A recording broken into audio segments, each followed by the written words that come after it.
กุหลาบคอฟฟี่ลาเต้กับชาไทยค่ะ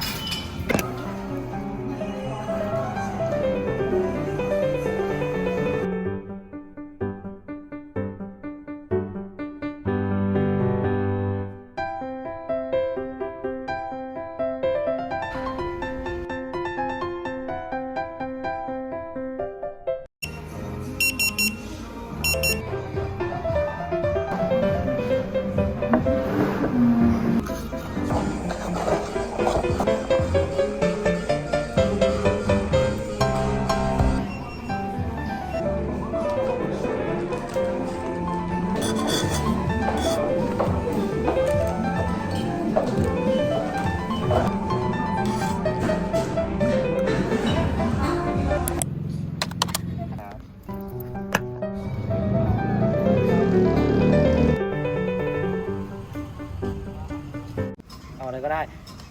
เป็นหมูกรอบแล้วเป็นหมึกแล้วกันพี่เป็นหมึกแล้วกันน้องคนนี้ก็หมึกแล้วเราต้องกุ้งหมูกรอบเราต้องกุ้งหนึ่งจะได้มี3หน้าแล้วถ้างานเราแบบดีมากทำไมการที่เรามาแดกข้าวใส่ทีมมาดูจะไม่ได้พี่นี่ไม่หรอกไม่ดูหนังเอาน้ำอะไรเพิ่มไหมครับน้ำเปล่าครับน้ำเปล่านะโอเค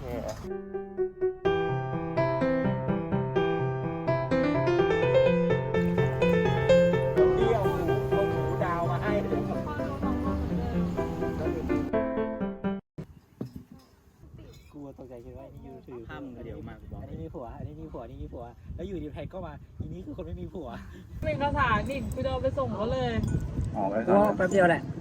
มึงก็กลับมาทำเอกสารมึงก็ไปเตรียมเอกสาร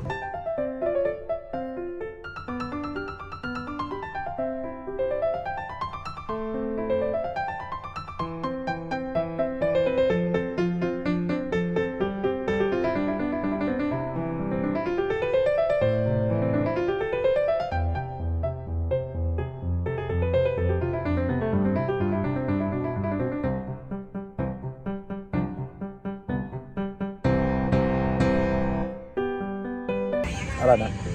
เหนียวแบบวุ้นเส้นเหนียวเนื้อกุก็น่าจะเข้มข้นอ่ะไม่แต่กูว่าเอาสั่งราเมนบ้างกูบอกเลยข้าวกูสั่งไม่ทุกวันกูสั่งอันนี้เย็นมา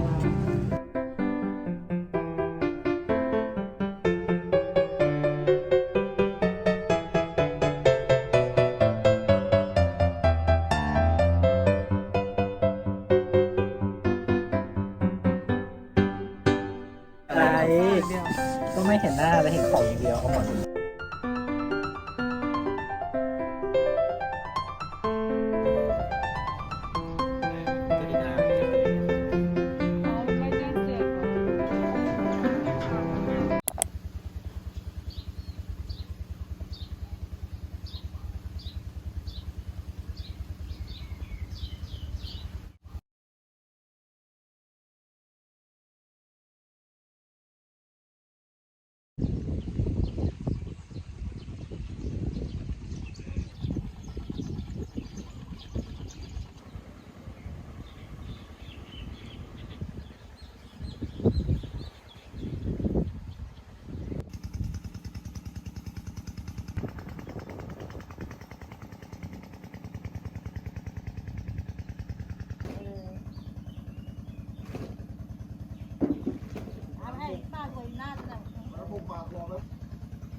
สวย